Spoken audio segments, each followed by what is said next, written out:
Hello, I'm Maria, and I thought Christmas was about family until my son told me, without you. That's right, he kicked me out. But what happened a week later shocked me to the core. He had nothing left, no place to go, and the world he built for himself crumbled. What did I do wrong? I gave everything, and he still turned his back. But there's more. Things are darker than you think. Stick around to find out what happens when the truth finally comes to light. Every year, Christmas was my time to hold this family together. But now, it's just another reminder of how far we've fallen. I sit here, alone in my quiet living room, the Christmas tree twinkling softly in the corner. I should feel warmth, should feel the love that used to fill this house. But instead, all I feel is an emptiness that cuts through me like the cold air seeping through the walls. This was supposed to be the time of year when we came together, when we laughed, ate, and shared stories. But the past few years had slowly chipped away at that. The joy that once lit up this house was now replaced by tension and silence. And yet, I still held on to the hope, each year, that maybe this one would be different. As I sit in my armchair, sipping on a cup of hot tea, I can't help but reflect on the days when Christmas meant something. I remember my children running around, the smell of food filling the air, the chaos that used to bring us all closer. I gave up so much for this family, my dreams, my time, my own happiness, just so I could make sure they had everything they needed. But now I can't even get an invitation to the dinner table. I think about my son, especially. He's the one who cuts the deepest. We've always had a bond, or at least I thought we did. But now, as the years go on, it's like I'm a ghost to him. He doesn't even see me. And I wonder how it got like this. Was it something I did, or was it just time? I glance at the clock, the hands ticking away the moments, and I feel a pit in my stomach. I already know what's coming. The call. The one that will seal my place as an outsider in my own family. It's like a gut instinct, but I'm not prepared for what happens next. The phone rings and my heart skips a beat. I reach for it with shaky hands. It's my son. I inhale deeply, trying to steady my nerves. Hello? I say, trying to sound calm, even though my voice betrays me. Mom? His voice is cold. Detached. I need to tell you something. You're not welcome at the family gathering this year. The words hit me like a punch in the chest. I can feel the blood draining from my face, the world suddenly spinning. What do you mean? My voice cracks, betraying my shock. Without you. He repeats it, as if it's the most natural thing in the world. We don't need you there. It's over. I try to speak, but the words get stuck in my throat. My hands tremble as I grip the phone tighter, willing him to take it back, to tell me it's a joke. But there's no warmth in his voice, no love, just cold finality. You're not welcome, Mom. I don't want you there. I can't even talk to you about this anymore. The phone goes silent. He hangs up before I can say anything else. My heart pounds in my chest. I sit there for a long moment, staring at the blank screen, feeling the weight of the rejection press down on me. The silence in the room is deafening.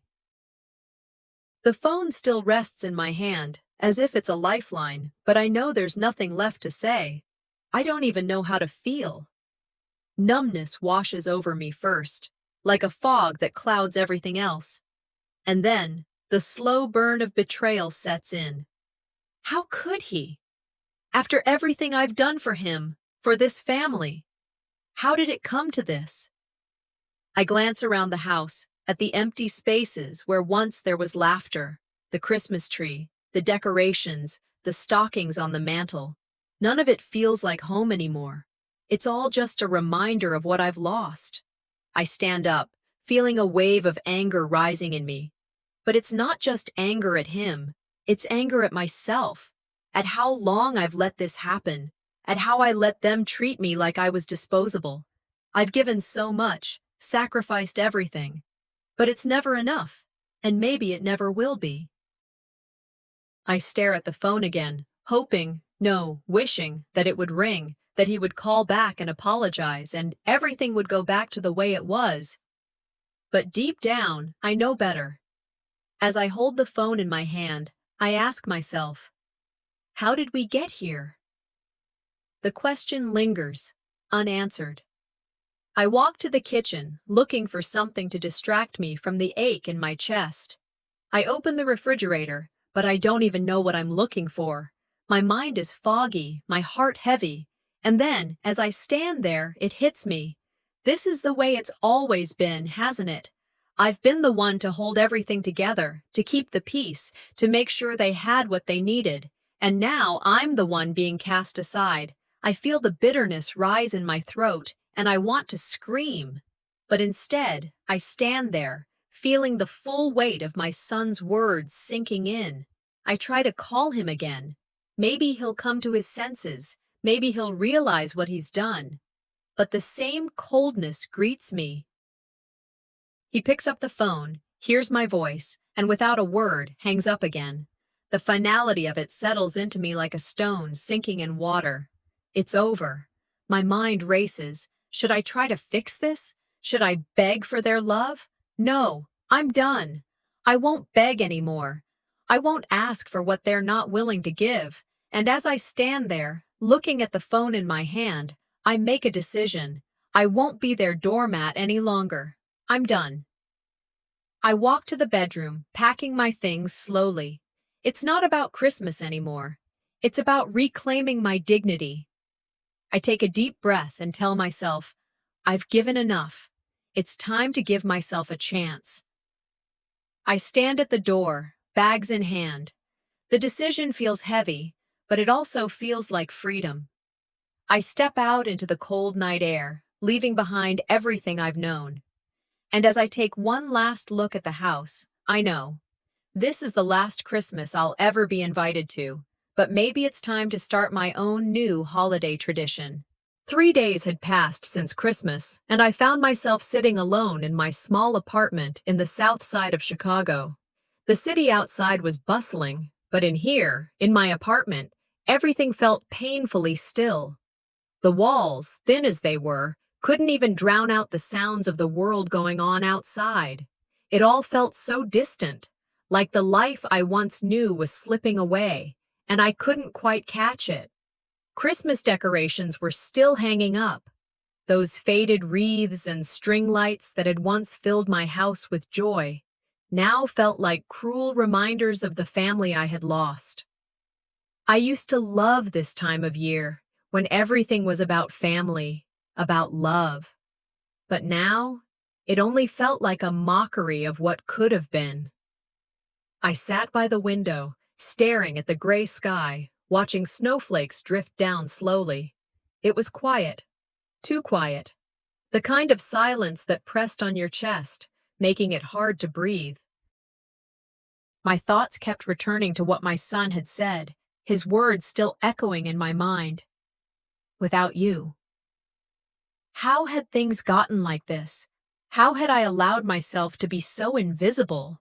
I thought about all the years I'd spent holding everything together, sacrificing my own happiness for theirs. I didn't want to believe it, but the truth was hard to ignore. No matter how much I gave, it never seemed to be enough. They took and took, but when I needed them, when I asked for nothing but respect, they turned their backs. I tried to shake it off, but the bitterness kept creeping in. I couldn't stop thinking about the past, the years when I was everything to them. When my children were little, they needed me, and I gave them everything. But somewhere along the way, I had become invisible to them. A memory flashed before me.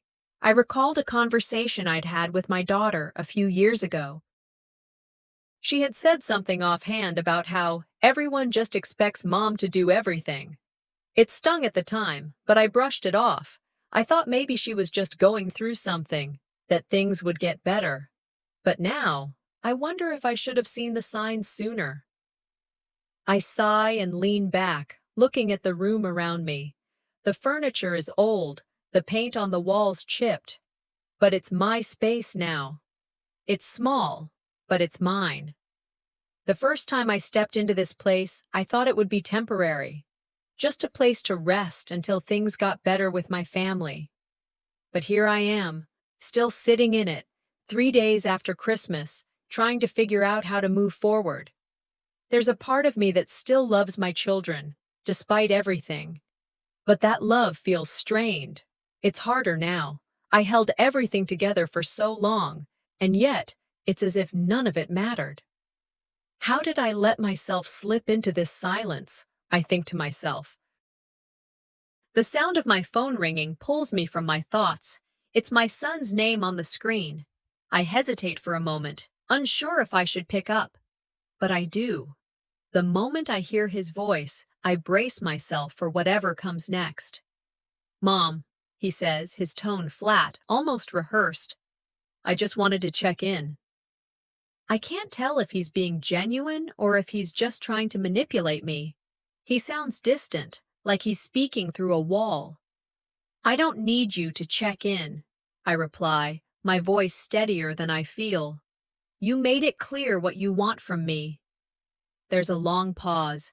I can feel the tension on the other end of the line, but I don't care anymore. I've been through enough. I won't let him use me again. "I just thought," he starts, but I cut him off. "No, I'm done," I say, the words tasting bitter on my tongue. "I'm done being the person you come to when it's convenient, when you need something, but never when I need you." Not anymore. I hear the line go silent, and I'm not sure if he's still there, but I don't care. I've said what needed to be said. As I hang up the phone, I feel a strange relief. It's like a weight has been lifted from my shoulders, even though I know the battle isn't over. My son might not get it now, but maybe, just maybe, he will one day. I stand up and walk to the kitchen, opening the fridge, though I'm not really hungry. I just need something to do. I grab a bottle of water, twist off the cap, and take a slow sip. I think back to the woman I used to be, the one who fought for her family, the one who believed in unconditional love. Where did she go? Who am I now? The phone rings again, but this time it's not him. It's a local shelter, offering me a volunteer position as a coordinator for a women's program. They've read my resume and want to meet me. I stare at the phone for a moment. I had been looking for something, anything to do with my time. But I hadn't expected this. I almost laugh, though it's more of a bitter chuckle than anything. The timing feels ironic. 3 days ago, my own son rejected me. And now here's an opportunity to help others, to be useful, to matter again. I'm not sure if it's the answer, but it's something. And for the first time in a long time, I feel a flicker of hope. Maybe this is where I can find myself again. I take a deep breath, my chest swelling with determination. I don't know where this new journey will take me, but I know one thing for sure. I'm not going to sit here and wait to be needed anymore. This is my time now. The week after I started my new job at the community shelter was rough. My apartment, though still small and quiet, now felt different. There was a sense of purpose that hadn't been there before, and for the first time in a long time, I felt like I was doing something for myself. But the emptiness of it all never fully left. I was making progress, yes, but there was always that nagging feeling in the pit of my stomach, the feeling of being forgotten, overlooked. Another phone call. It came at noon one day, just as I was sorting through some old books at the shelter. I looked down at my phone, and it was him, my son's name flashing across the screen. For a moment I hesitated. What did he want this time?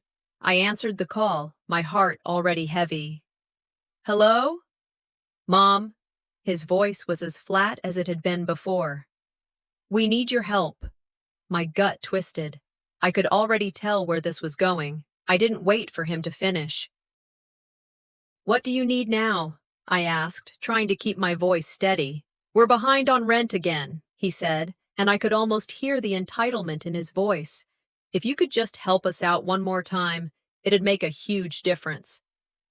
I clenched my fist around the phone, my pulse quickening. Here it was again. Another request. another demand. The words felt like a slap in the face. He wasn't calling to apologize. He wasn't calling to see if I was okay. He just needed money. I fought to keep my composure. You think this is how it works, don't you? That I'll just give you what you want because you ask? His response was dismissive, like he didn't even understand the weight of what he was asking. Mom, it's just this once. You know we need it. Something inside of me snapped. The years of silently sacrificing for them, of bending over backwards, of being the one who always picked up the pieces, none of it mattered. They didn't see me. Not truly. They saw a wallet, a safety net, and nothing more. Without thinking, I hung up the phone. The sound of the call disconnecting echoed in my ears. My hand trembled, but it wasn't from fear. It was from something else, something stronger, something I hadn't felt in a long time. Anger. I stared out the window for a long time, watching the city hustle and bustle outside, but in my apartment it was still. Silent. Quiet. Just like my life had been, up until now. I had spent so many years giving, trying to be the glue that held my family together. But what had it earned me? Nothing but an empty seat at the table. I stood up, walking over to the small kitchen counter. The phone sat there, still warm from my hand. And for the first time, I didn't feel the need to pick it up again. He'd broken me enough for one day. I needed something to hold on to, something that wasn't tied to him. So I decided to make a list, something simple, things I had never asked for before. Things I deserved. Respect. Acknowledgement. My own happiness. I grabbed a pen and a scrap of paper. As I wrote down the words, it felt like a weight was lifting from my shoulders. For so many years, I had thought that if I gave enough, they would come around. But no more. I wasn't going to live like that anymore. Maybe it's time I stop being a shadow in their lives and start shining on my own, I whispered to myself. It wasn't just about moving on from my son. It was about moving on from all of it. From the hurt, the self-sacrifice, the feeling that I was never enough. The phone rang again. I stared at it for a moment, unsure if I should pick it up. But I was done with being manipulated. I was done being the last resort. This time, I wasn't going to let myself be dragged back into that cycle. The call went to voicemail. I took a deep breath, looking out at the falling snow again. The silence felt different now, like it was my silence. A moment for me to breathe, to reflect, to finally realize that maybe, just maybe, I could find peace without them. Then, as I was lost in my thoughts, there was a knock on the door. I hesitated, then went to answer it. When I opened the door, there he was, my son, standing on my doorstep, face flushed, looking a little sheepish, but still holding that familiar air of entitlement. "Mom," he began, his voice soft. "I didn't mean to upset you before, but we're really struggling, and I was hoping—" I didn't let him finish. I stepped back, taking a deep breath. I wasn't going to give in to guilt anymore. "I'm not doing this again," I said firmly. "You need to understand something. My love isn't a free pass for you to walk all over me." His eyes widened for a moment, surprised by my words, but I didn't care. This was the line, and I wasn't crossing it. I wasn't going to be his safety net anymore. I crossed my arms and stood my ground, watching as he took a step back, his face hardening. "You'll regret this," he muttered, but I didn't flinch. I watched him leave, feeling a strange mix of relief and sadness. For years, I had let him take from me without question. But today, I had finally found the courage to say no. I sat back down on the couch, the weight of the decision pressing down on me. The quiet was still there, but this time, it didn't feel like loneliness. It felt like freedom. As I sat there, The phone rang again, and I didn't answer. I didn't need to. For once, I wasn't waiting for someone to need me. I was just existing on my own terms. Maybe this was what I needed all along. The chance to walk away, to choose a new life. But could I really let go of the past for good? The city lights outside my window flickered like distant stars, casting a soft glow across my apartment. It was late, and the silence in the room felt heavier than ever, pressing against my chest. I hadn't expected anything to change, but when the phone rang, its sharp tone cutting through the stillness, I knew something was different. I picked it up slowly, unsure of who it could be. Hello? Maria? The voice on the other end was unfamiliar, calm, but oddly reassuring. I know this may seem strange, but I have a way out for you. A chance to leave everything behind. Start fresh. Leave the pain, the weight of your past, and begin again. You deserve it. I froze, gripping the phone tightly, my mind racing. Could this be real? Could there really be a way out of the life I'd spent so many years building? A life that had, in so many ways, left me broken?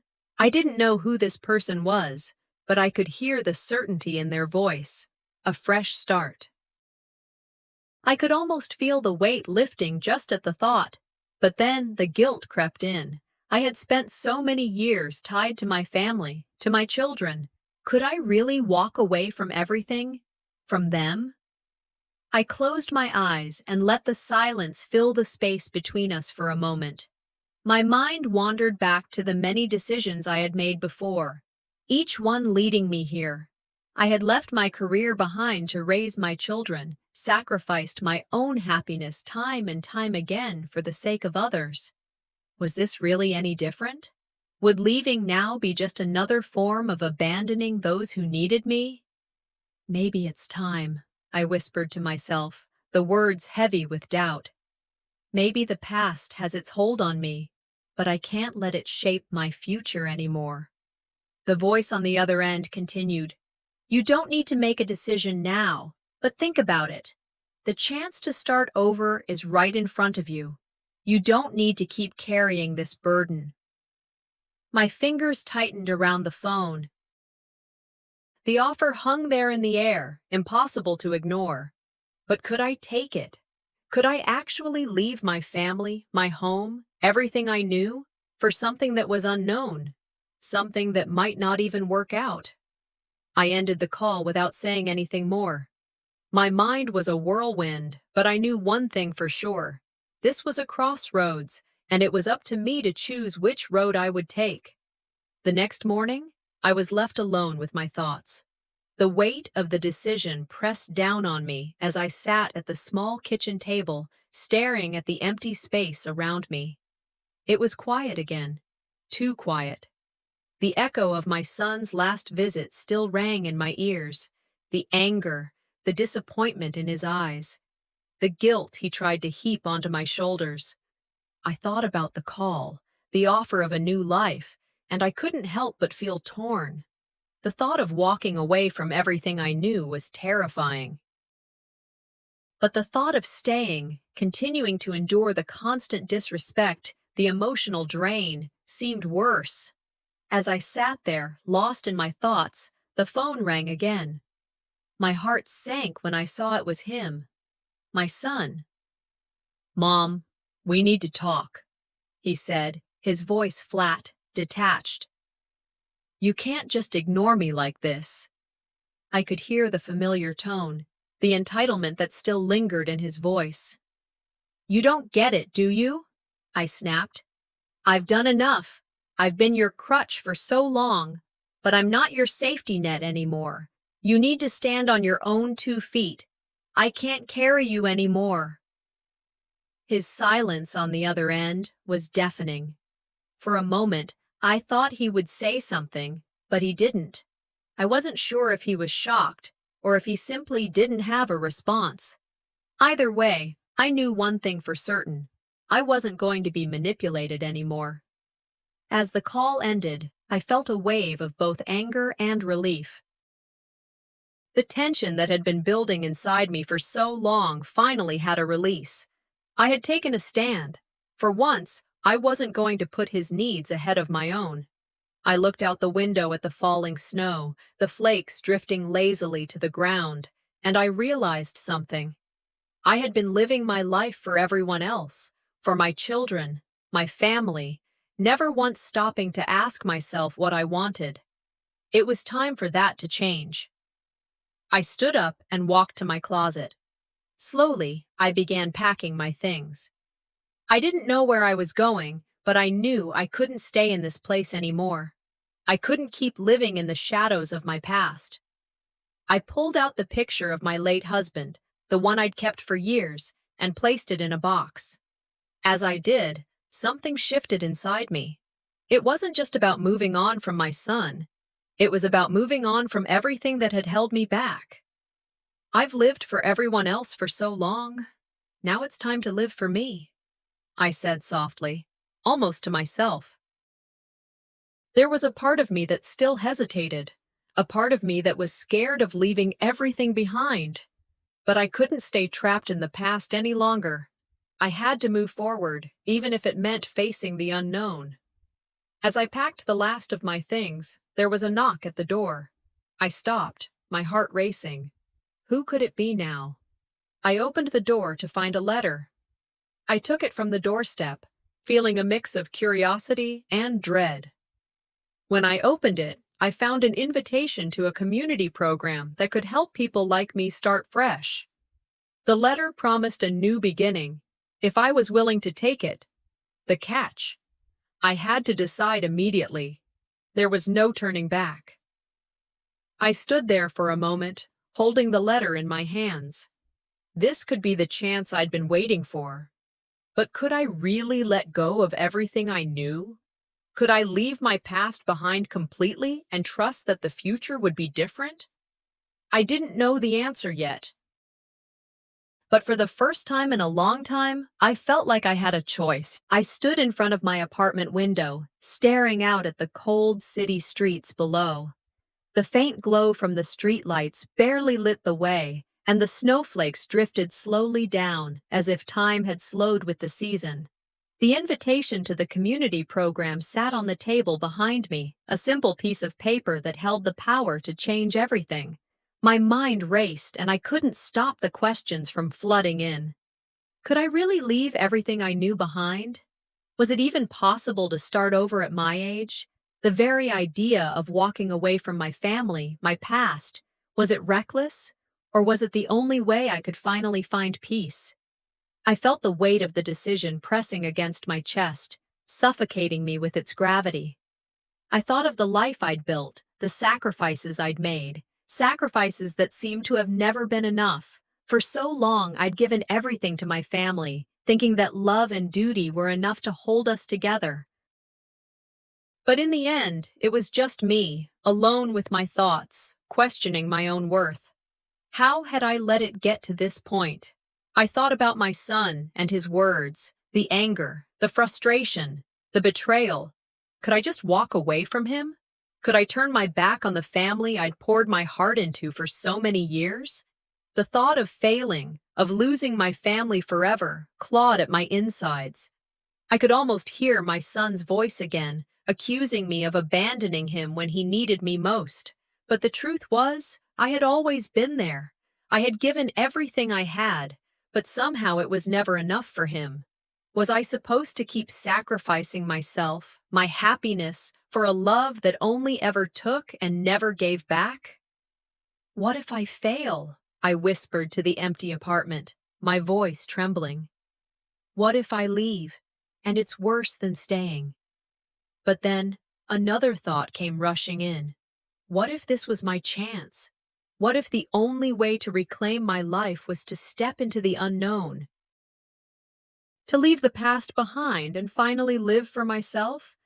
The fear was real, but so was the possibility of something better. I closed my eyes, taking a deep breath. I wasn't a woman who could sit by and wait for things to happen anymore. If I stayed in this place, I would only continue to wither. Maybe it was time to stop waiting for things to change and start making the change myself. Suddenly, the phone rang. It was him, my son. My hand shook as I picked up the phone, bracing myself for the conversation that was about to unfold. "Mom, I need you," he said, his voice softer than before, almost desperate. "I'm sorry. I shouldn't have said those things. I was angry. But I need you. Please. I can't do this without you." The words hung in the air, and for a moment I felt the tug of guilt. I wanted to believe him, to fall into the familiar pattern of forgiving him, of letting him back in. But something had shifted inside me. I could feel the old familiar guilt trying to creep back in, but I pushed it away. I listened quietly, not responding immediately.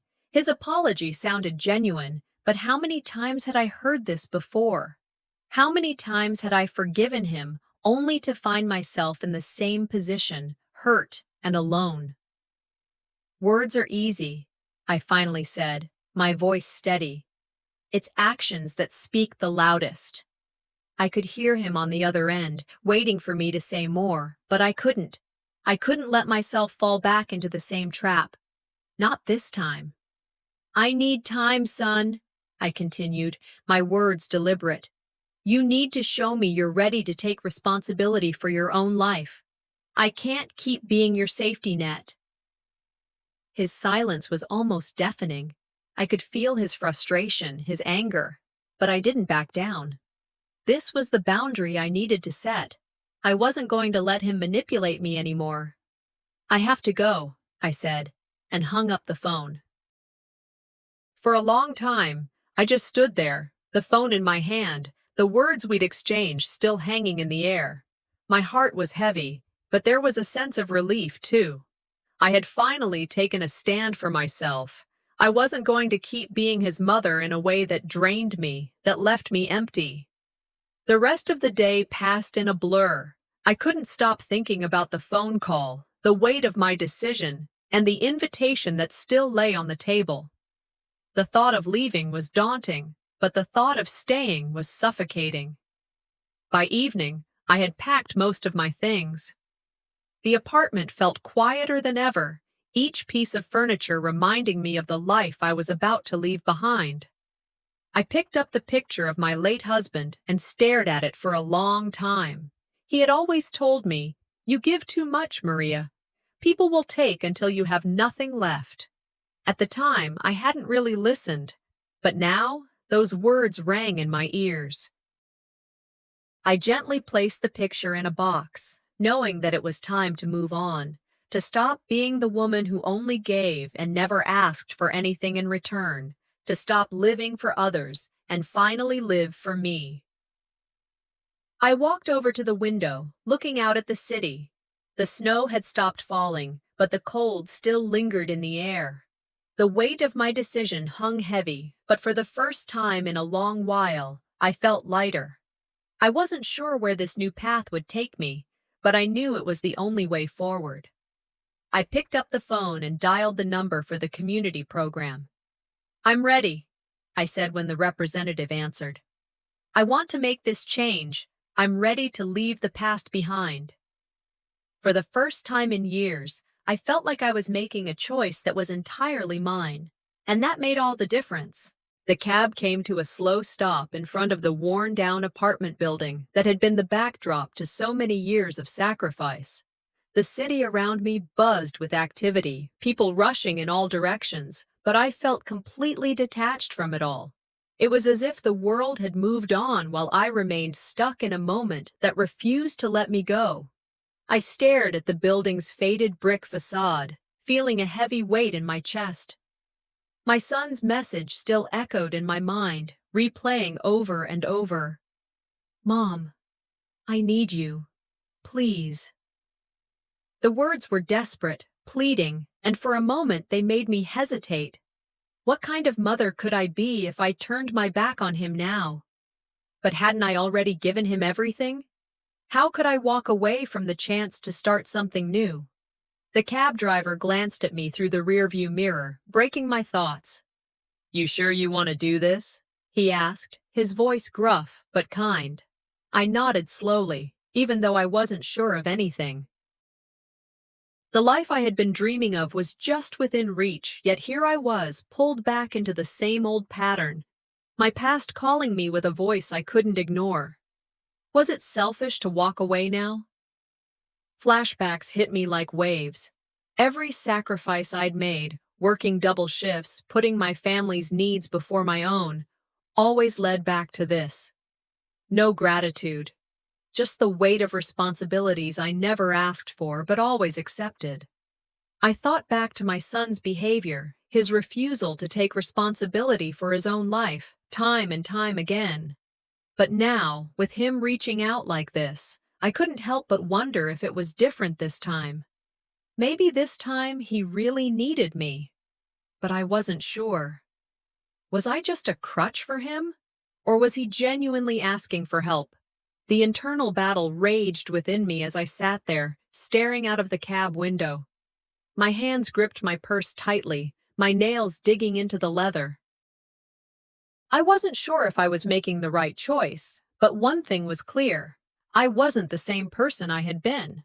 I had already started down this path of freedom. Could I just turn around now? The door swung open, and the driver broke the silence. You sure?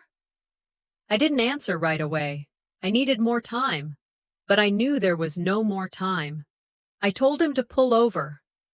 The cab slowed as I stepped out onto the street, and the cold air hit me like a slap in the face.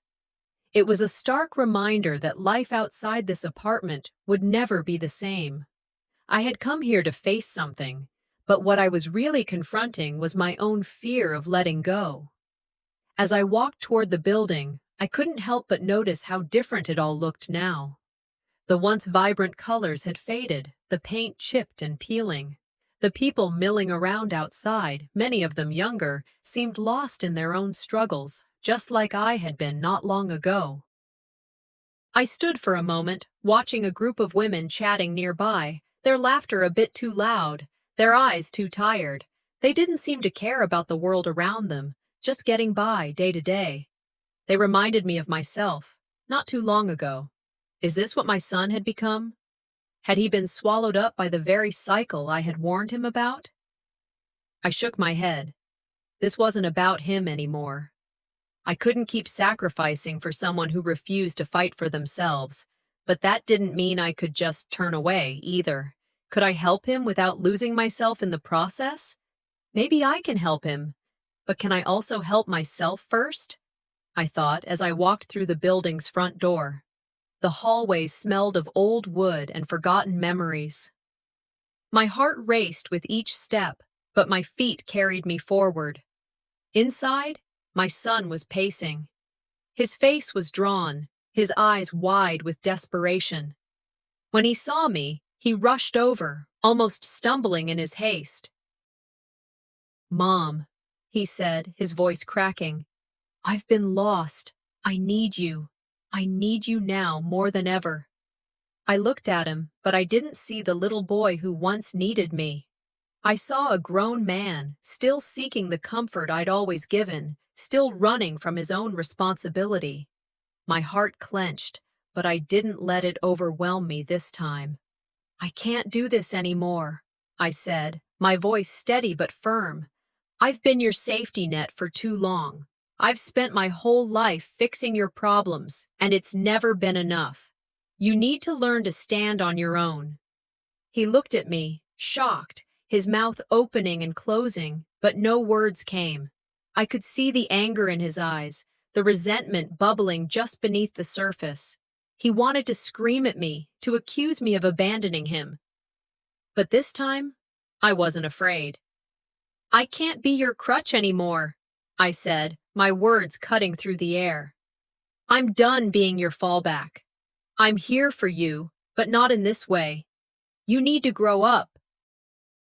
You need to take responsibility." He stood there, his face flushed with anger, his fists clenched at his sides. For a moment, I thought he might lash out at me, but he didn't. Instead, he stormed off, slamming the door behind him. I didn't chase him. I didn't need to. I was finally standing my ground, and it felt like a weight had been lifted off my chest. I've spent my whole life fighting for people who don't even fight for themselves, I thought as I stood there, my heart pounding but my spirit steady. It's time I start fighting for me. As I turned to leave, a text message pinged on my phone. My heart skipped a beat as I read the words. My son's girlfriend was in trouble. She was pregnant, and she needed me. She said he had spiraled again, making decisions that could ruin him for good. I closed my eyes, feeling the old pull, the temptation to go back, to help. But I knew I couldn't. Not this time. I had made my choice, but the world had a way of pulling me back into the past, I thought as I walked away. But was I ready to answer? The night was eerily quiet as I stepped out of the cab, the hum of the city faint in the distance. My son's apartment stood in front of me, an old, familiar place I had visited countless times before. But tonight, I wasn't here to rescue him. I was here to confront him. The weight of the decision pressed on me, but I knew I had to face this moment. The life I had been building was suddenly at odds with everything I had known, and I had to make a choice. I stood outside his door for a moment, gathering myself. The message from my son still hung in the air. Mom, I need you. Please. It was the same plea, the same desperate cry for help that he'd made time and time again. But this time, I wasn't going to be his fallback. I couldn't be. Not anymore. The door swung open as I knocked, and there he was, pacing in the living room, clearly agitated. His eyes met mine, filled with that familiar mix of frustration and regret. He took a step toward me, his words tumbling out fast. I made mistakes, Mom, he said, his voice raw. I need you to help me fix it. I stood tall, refusing to be pulled into his drama. My anger surged, but I kept it controlled, pushing the emotion down long enough to speak clearly. You've always needed me to clean up your mess, I said firmly, but that ends now. I'm not here to save you anymore.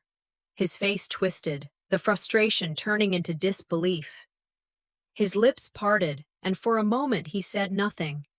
I could see the same old manipulation in his eyes, his belief that he could break me down, make me feel guilty enough to help him again.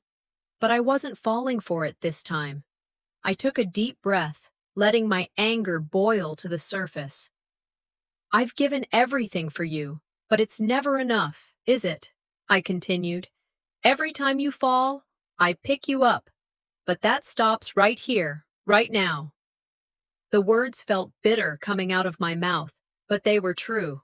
I had spent my life catering to his needs, ignoring my own.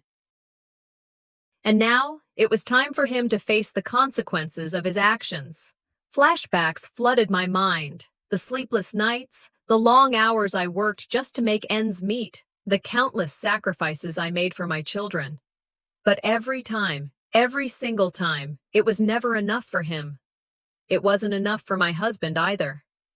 In the end, all my sacrifices had left me hollow. Mom, please, he said, his voice shaky.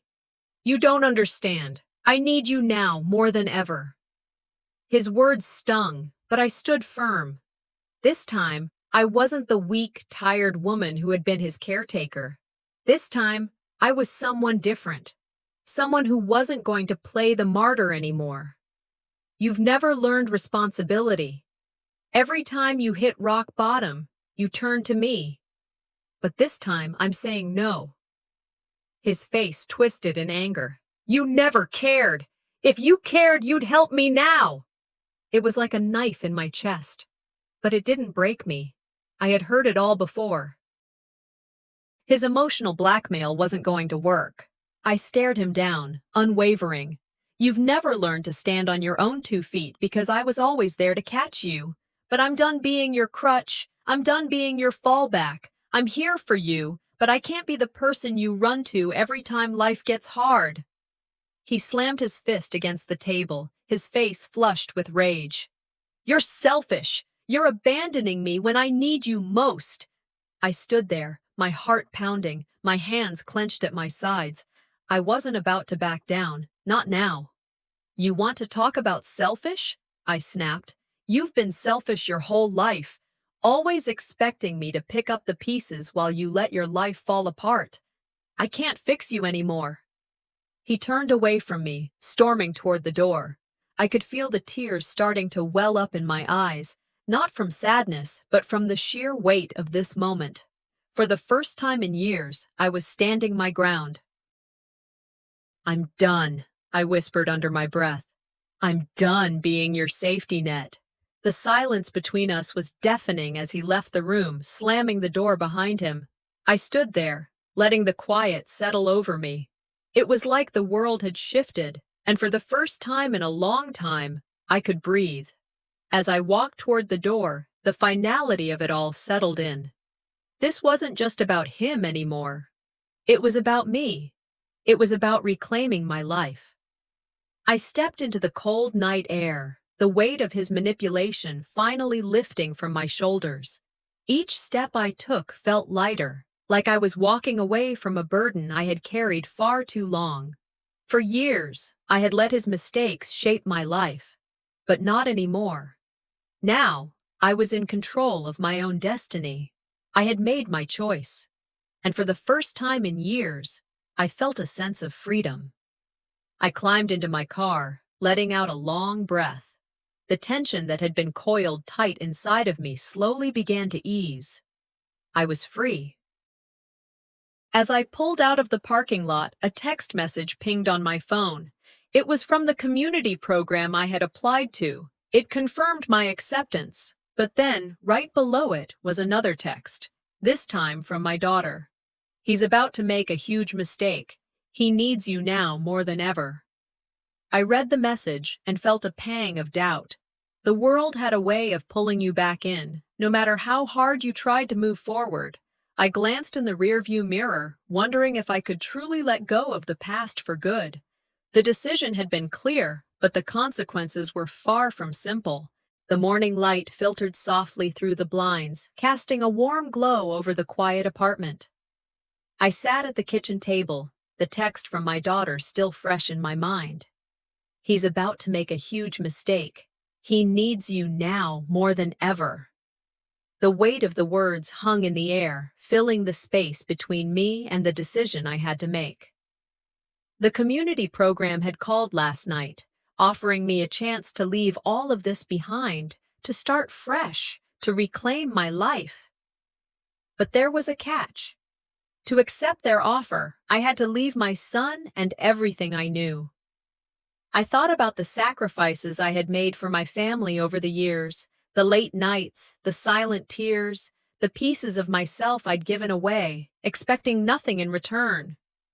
Every time my son needed me, I dropped everything, but I couldn't keep doing this.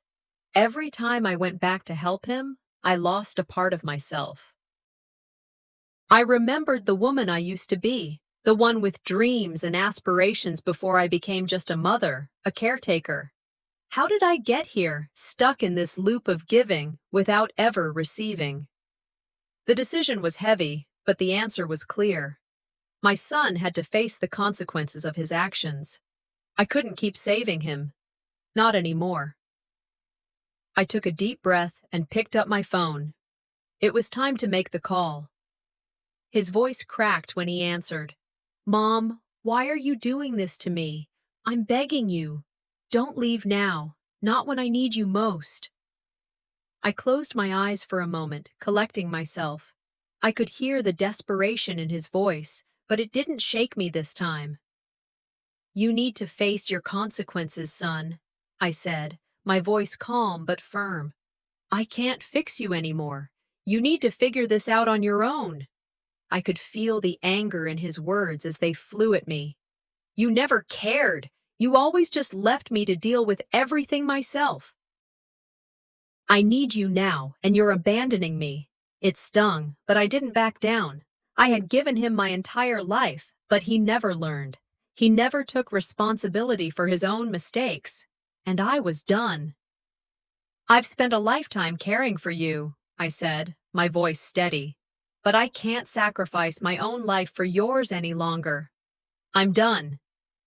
He fell silent, the weight of my words sinking in. And then, as if the anger and frustration finally broke free, he yelled, "You're selfish! You're throwing me away like I'm nothing!" For a moment, I almost faltered. The guilt crept in, but I quickly shoved it aside. I had been through this before. He wanted me to feel responsible for his mistakes, to think that I could fix it all if I just tried hard enough. But I couldn't anymore. "I'm not abandoning you, son," I said, my voice quieter now. "I'm letting you face the consequences of your actions. This is the hardest thing I've ever done, but it's the right thing."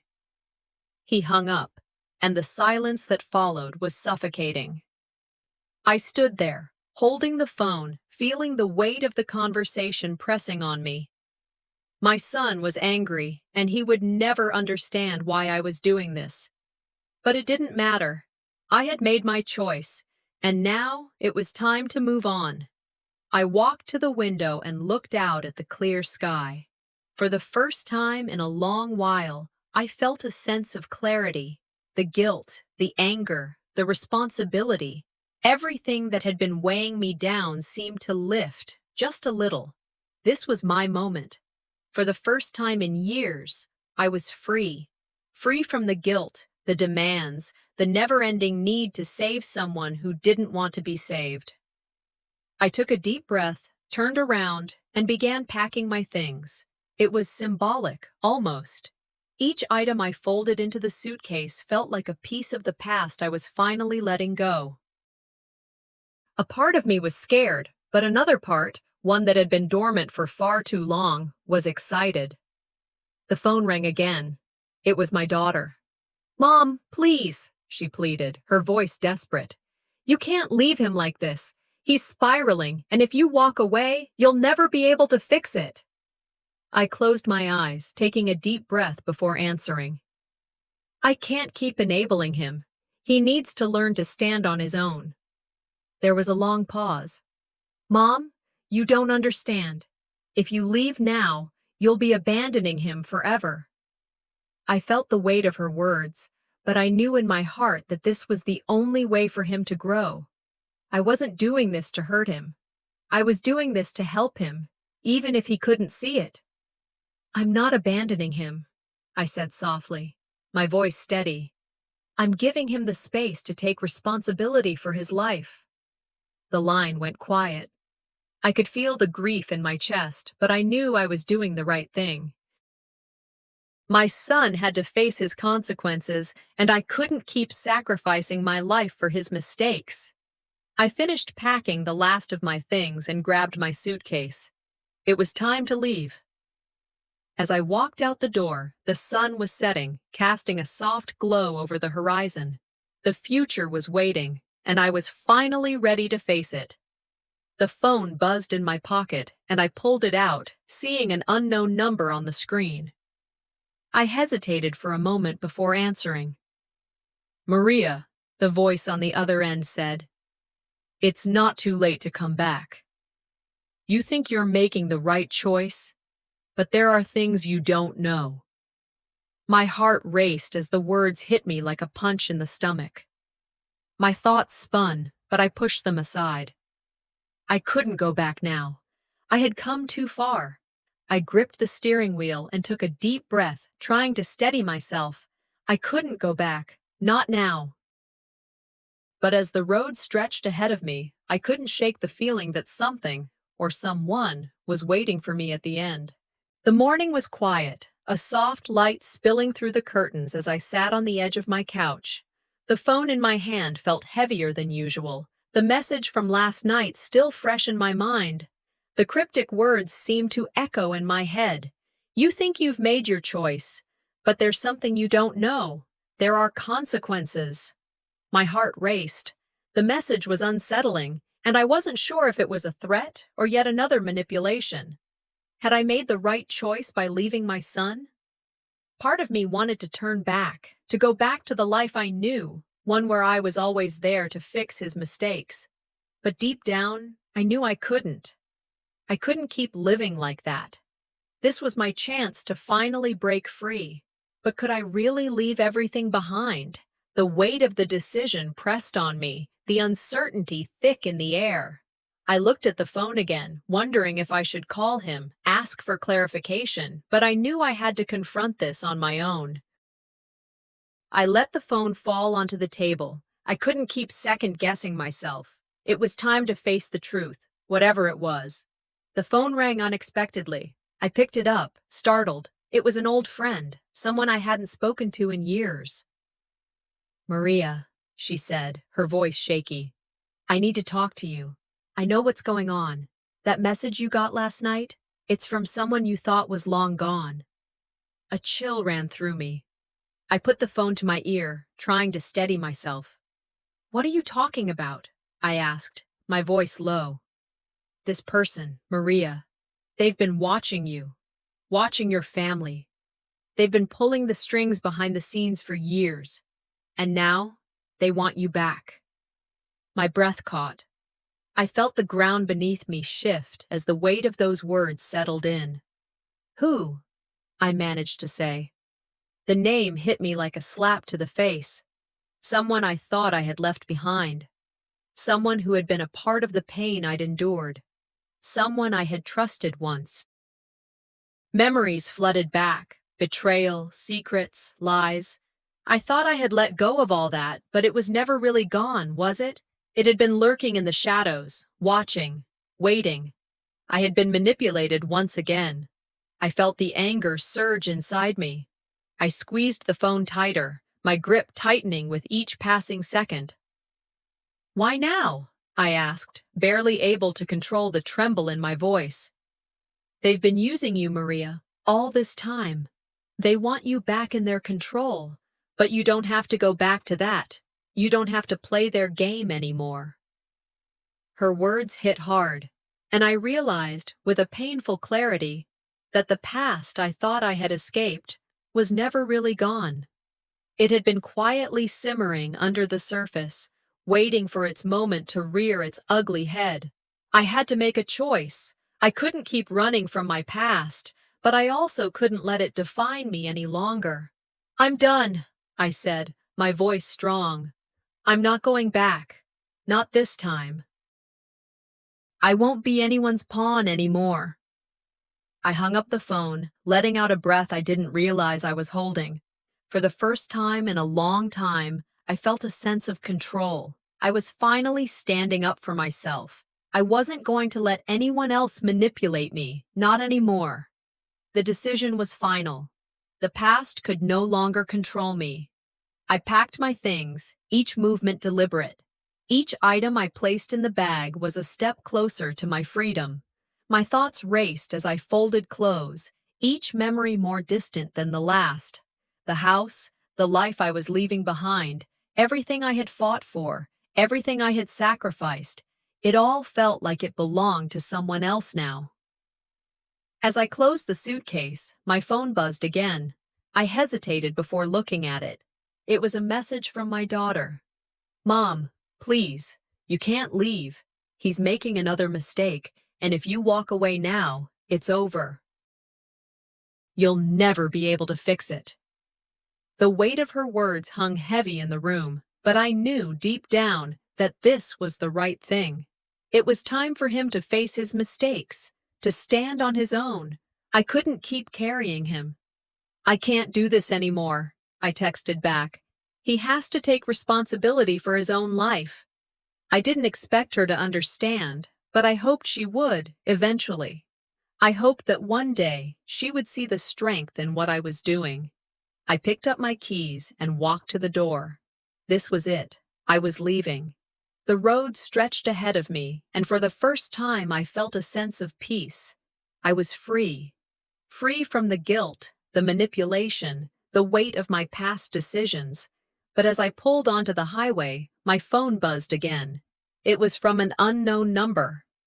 I opened the message cautiously, wondering what it could be now. It was a video. My heart sank as I watched it. There, on the screen, was my son, talking to someone I thought I'd left behind. The person's voice was distorted, but I recognized it immediately. "You know what you have to do," the voice said, cold and calculating. "She's never going to be able to protect you again." My blood ran cold. The person manipulating me, and now my son, wasn't just someone from my past. They still had a grip on my family, on my son. The video ended, and I felt the weight of the moment settle in. I wasn't free yet. This fight, this battle for my own peace, wasn't over. It had just begun. I thought I had made the right choice, but now, as the road stretched on before me, I realized that even though I was free, the fight for my family's future was far from over.